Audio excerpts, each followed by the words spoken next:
Alright, welcome back everyone. Now, for this, I just want to show you the level 2 skills and why I can't really use them. I don't have access to source.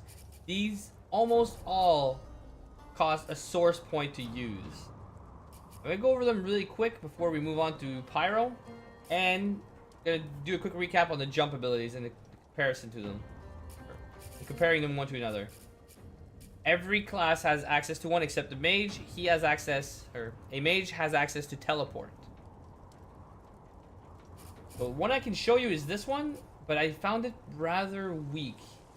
Now, if you notice here, it shows you when you cancel them.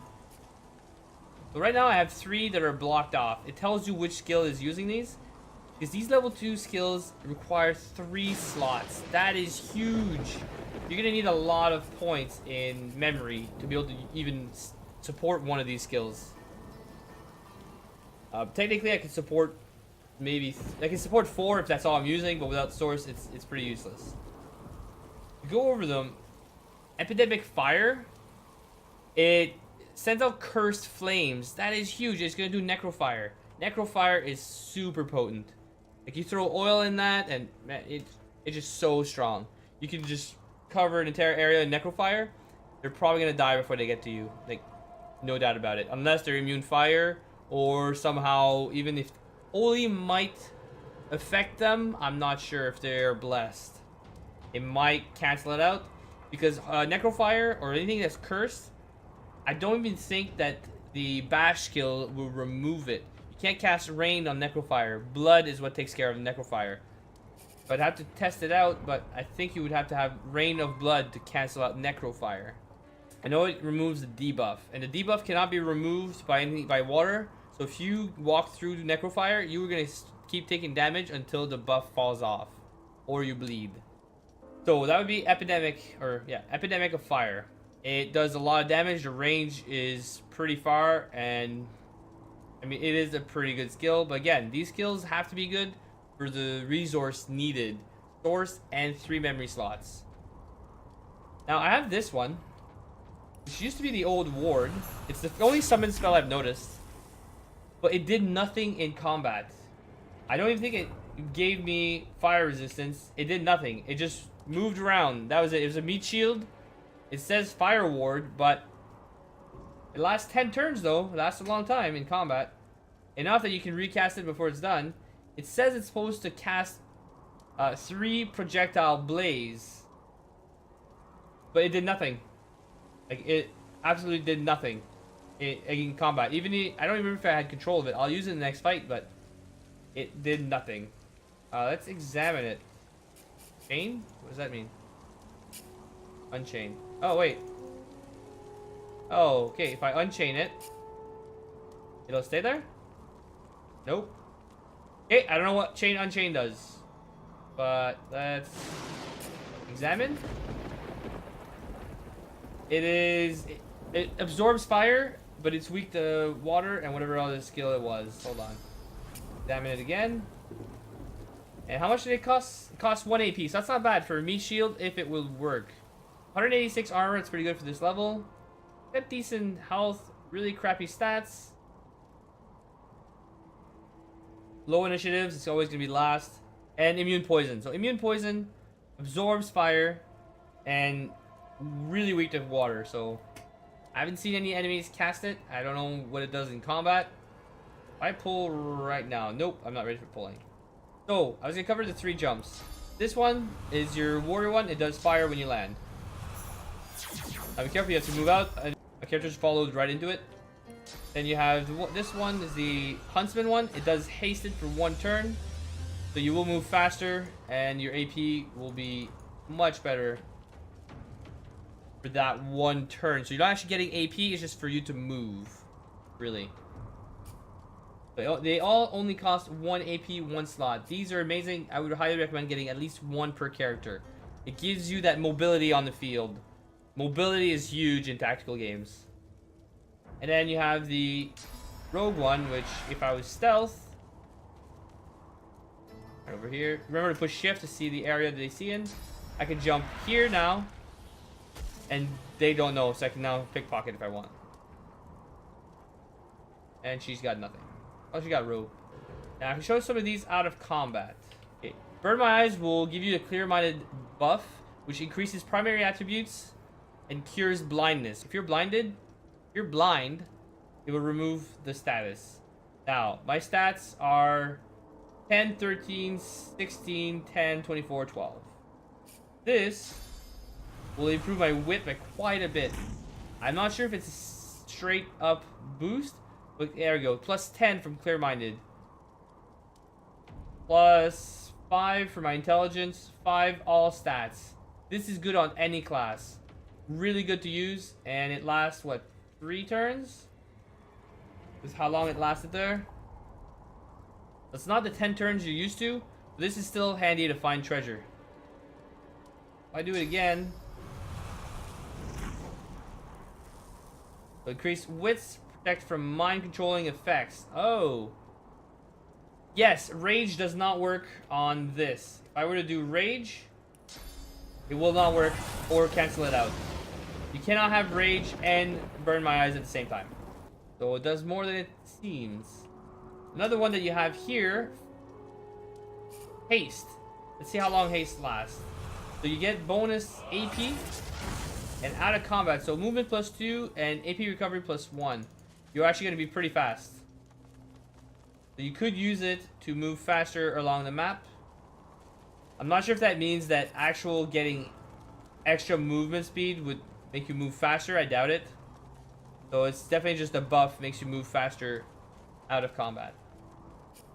And gives you an extra AP per turn and 2 meters to your move speed. So it's really, it's 1 AP is pretty huge actually though. So use it on somebody that is maybe not a mage, because a mage is kind of restricted to how many skills it can use before it has to rely on melee, and then as a melee mage you're not really handy, or you only have the 1 skill with your staff to do Magus attack. Which, where's my staff? I think that Warlord is better suited for the long run if there's any long fights for characters like a rogue, a ranger, even a warrior. It's not bad for a mage, it's just that you could basically blow your load really early in the fight.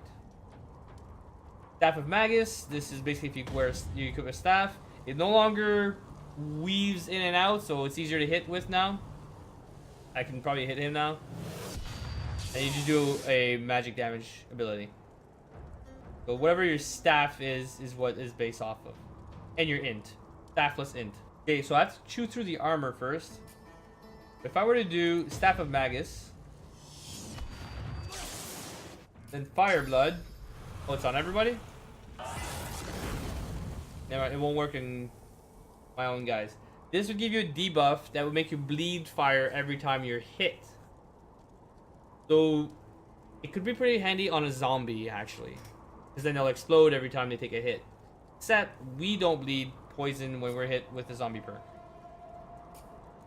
There's a lot of cool things you can do with this, and if you pair them up with another tree. So what I'm gonna do, I'm gonna summon. I'm gonna save that 1 AP for her. So I'm gonna summon this for 1 AP. Now, he doesn't have magic armor. I could potentially cast Fire Blood on him. He's got Fire Blood. Every time he's hit, I'm pretty sure it's by melee attacks, just when he's hit, he will start bleeding fire. This is good if you were to use a skill for like oil or anything really, he'll just bleed fire, but it goes well with Geomancer. Now some of you are probably more familiar with like Fireball. It'll light up the poison or oil. Does a good chunk of damage, although they're low level. And I already blew my load. So, you can still do Spontaneous Combustion. Though this one is almost like Contagion from the Geomancer. Ignition is what I meant. Ignition will set warm on all targets and ignite all surfaces like oil or poison, not water. Susceptible, it won't do any friendly fire, but if an enemy was in range, it would get the warm debuff and take damage, which would go through the shield. so that it's easier to cast burning after that. If they are already burning, whether it was fire, necrofire, or both, spontaneous combustion will do more damage. It's only 1 AP. This is pretty huge. It says 58 to 69. If I do it on this guy because he's already burning, it's gonna do, there you go, 93. So it did even more damage, and it seemed to do a bit of an explosion. I'm gonna wait for the pet and see what it does. You have to wait an entire turn before it is useful. Let's pause. Now I have less AP because I used Adrenaline last round. Last one I have to cover, actually there's 2. He not in range yet. He takes 1. Searing Daggers is kind of a cheap man's version of the Fireball. Where did he go? Did he burn? Oh, he's right there. Yeah, right. He's right here. So I could use Ignition. This will turn to fire. He will take damage. I don't know if he'll take more because of Fire Blood. He's already burning. Oh. Oh, I passed. Shit, never mind. I'm used to XCOM. So yeah, it only does attacks. And even then, it uses my AP for 1 AP from 1 attack, but it does nothing. This thing does nothing. Like, I don't even know what to do with it. You just put it there for... just for meat shield, I guess? Right now? So, it is just a meat shield right now.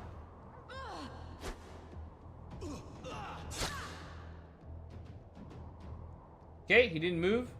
I can show you fire daggers with this. I have a scroll. So it's a smaller area of effect than Fireball. Does less damage, but it does 3 blades. I'm not sure if it'll actually do all 3 separate damage. Yes. It did separate damage for all of the blades. Daggers. So if it's 61 to 73... That chest immune? Yeah, he is. Immune. Alright. Test subject. So I got high ground. It says 61 to 73. I'm pretty sure that's total, not per blade. Total. Then I did burning. So it is still handy. Fireball is 3 AP, mind you. Fireball says the same amount of damage. I think it does more, but at least it has a larger AoE, much larger AoE. And then apparently you have Ignition every turn. You can use it. Oh, I never used it. Sorry, I passed my turn. Never mind. There is a cooldown for Ignition, but it's pretty close with Spontaneous Combustion. If I were to use Ignition this time and actually do it, everything burns. So if you have barrels and stuff in the air, or even just oil lined up, it will do a lot of damage. It is pretty awesome, and it goes really well with some Geomancer skills. Geo, Pyro go well together. Arrow, Hydro go well together. I'd say Necro and potentially Healing goes well together. It all depends. I think Necro could be good as a standalone, but we'll see. I think Witchcraft was the old Necro. I think it's just good to supplement builds. It's a good support. It still does good damage, but it's a good support tree. So that is it for this one. So the pet does nothing right now.